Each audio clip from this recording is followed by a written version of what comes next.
So you gotta know, you gotta be some kind of frickin' Dragon bored. vehicle's looking nice and toasty. I think if we had daytime shots, it would look essentially like a marshmallow.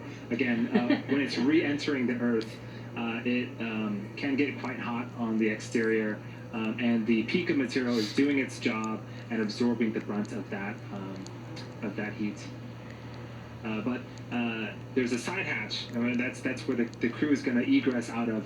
That side hatch was sealed 3 days ago, and it hasn't been opened since.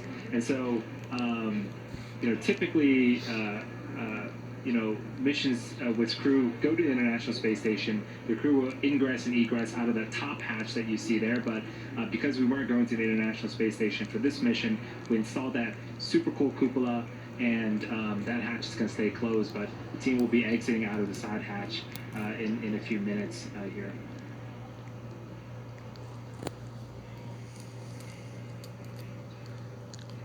Evening is falling upon us. Well, here anyway. I'm thinking it's probably dark time in New Brunswick. Yeah. So, as I was saying, you gotta know I'm frickin' bored and seriously high to be watching this. Currently performing recovery operations. We have a crew there on one of the fast boats installing rigging onto the Dragon capsule. This will help them lift the Dragon capsule onto the recovery vessel into what we call the nest, the Dragon nest on board.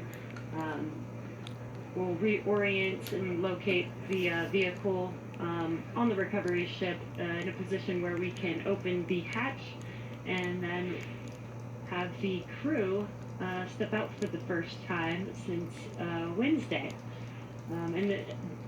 When they open the hatch, we will have a medical officer check on them first. It's pretty standard procedure to make sure, they have been out in space for 3 days. So we do want to make sure that the crew is okay. There will be a team there helping them every bit of the way to make sure that they are okay as they walk to the medical room on the recovery vessel.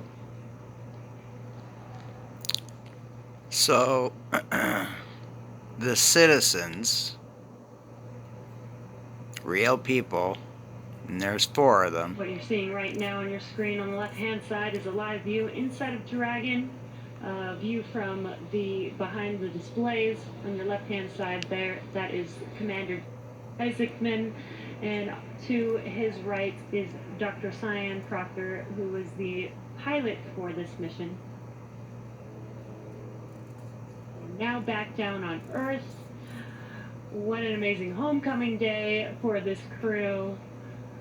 Such an exciting mission. So after landing, to recap the events, it took about 10 minutes for the recovery crew to complete their safety checks. And then once they completed that, the team began to prepare Dragon to be lifted onto the recovery vessel.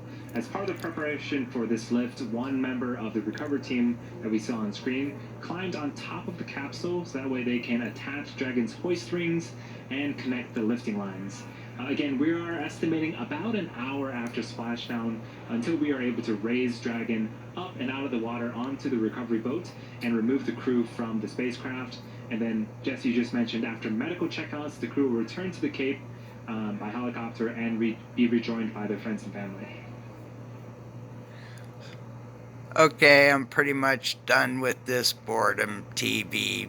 Drop the space rocket into, I don't know where the frick they landed, but it was water. So there you have it. There's going to be another 25 minutes, so I'm done. Ciao. Enjoy your Saturday.